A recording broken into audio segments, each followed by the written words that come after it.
ना बनाया, कैसी प्रभु ने दिखाई माया। ऐसा गुर सलोना मत मानो तो सही, लाओ इस बार बात मानो तो सही। ना पकड़ेगा जरा देखो तो सही, लाओ मेरा माल बात मानो तो सही। बार बार जब विनती करी उसी समय आज राम जी गए। आज वो मारीच बीच जंगल में ले गया। इधर एक बाण मारा मारीच, राम जी की आवाज निकाल करके बोला, हाय लक्ष्मण।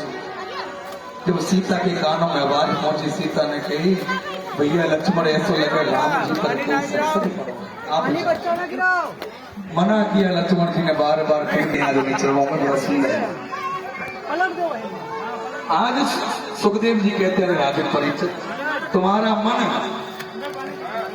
कृष्ण भक्ति में, मैं तुम्हें कृष्ण भक्ति बड़ी विस्तार से सुनाऊंगा। कृष्ण विस्तार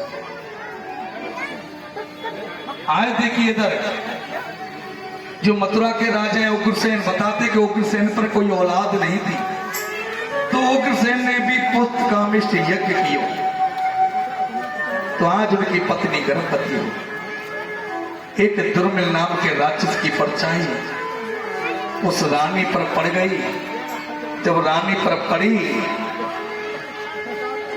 जब रानी ने जिस बालक को जन्म दिया, ब्राह्मणों को बुलाया हो गया, ब्राह्मण से पूछा गया कि इसका नामकरण करो।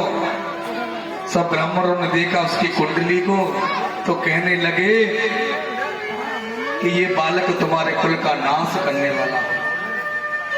उसी समय कंस को उग्रसेन ने बेल पत्रों में लपेट करके सोना चांदी रख करके यमुना जी में बहा दिया।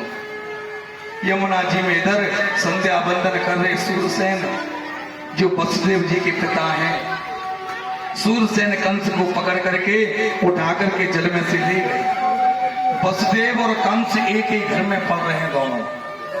जब कंस बड़ा हुआ तो नारद जी ने आकर के कान में कह दियो कि तुम सूरसेन के बेटा नहीं हो, तुम उग्रसेन के बेटा हो। उसी समय कंस ने घर को छोड़ करके सीधा हिमालय पर्वत पर चलो गयो। घोर तपस्या शिव जी की करी, तो शिव जी ने एक धनुष दिया, प्रसन्न होकर के बने जाओ, इस धनुष को लेकर के जाओ। ध्यान रखना, जो कोई इस धनुष को तोड़ेगा कंस वो तो ही नहीं छोड़ेगा। ध्यान रखना। आज कंस आया, कंस ने बड़ी सेना एक साथ इकट्ठी करी। देनकासुर, गौमासुर, बड़े बड़े राक्षसों को ला करके आज मथुरा पर चढ़ाई कर दी। अपने पिता को पकड़ के कारागृह में डाल दिया। फिर सोचने लगे कि मेरी चचेरी बहन है देवकी, देवकी की शादी कराई है। तो सोचने लगे कि वसुदेव से जैसा लड़का कोई और नहीं, तो देवकी का विवाह वसुदेव जी के साथ में संपन्न किया। जब वसुदेव जी विदा कर करके जा रहे थे, उसी समय आकाशवाणी हुई, अरे कंस, जिस बहन को तू विदा करने के लिए जा रहा है, किसी का अष्टम पुत्र तेरा काल होगा। जब जैसी आकाशवाणी हुई,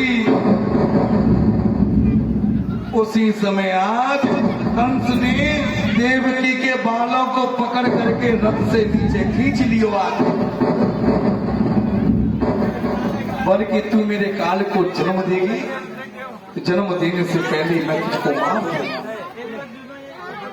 आज उसको मारने के लिए हुए वसुदेव हाथ जोड़ के खड़े हो गए, इसको मत मारो राजन, ये मौत तो सबको एक दिन आनी है।